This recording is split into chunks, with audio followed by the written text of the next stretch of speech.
Hello, আসসালামু আলাইকুম। ওয়ালাইকুম আসসালাম। ও খালা খালা খালা খালা, বলেন খালা। তোমারে যে আমি থাপ্পড় দিছি, এটা তুমি আমার বয়ফ্রেন্ডে কইছো কেন? না খালা, আমি তো ওইরকম ভাইবা কোনো কিছু বলি নাই। সিদ্দিক খুব কাছের ভাই ব্রাদার তো, ওই এক লগে আড্ডায় হলে হলে করে কয়ে দিছি। আরে আমি যদি জানতাম আমার বয়ফ্রেন্ড সিদ্দিক তোমার আপন ভাইয়ের মতো, তাহলে কি আমি তোমার থাপ্পড়টা দিতাম? খালা কি শুধুমাত্র এইটা বলার জন্য ফোন দিছেন? না, আরেকটা দরকার ছিল। আহ, দরকারটা কমো। কি? সত্যি কথাটা তোমারে কই, না কইও থাকতে পারতেছি না। তুমি আমার আপন মানুষ। আমি না মাঝে মধ্যে চুরি করে। ও ও ও ও, জি খালা, বুঝছি খালা।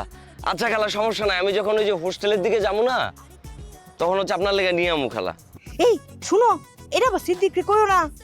না না না না খালা, আমি আমার নিজেরও জানাবো না যে কি আপনি এগুলা করেন।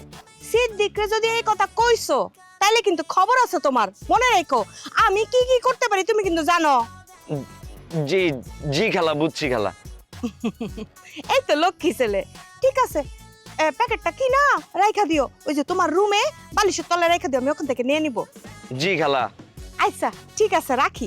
হ্যাঁ। আচ্ছা খালা।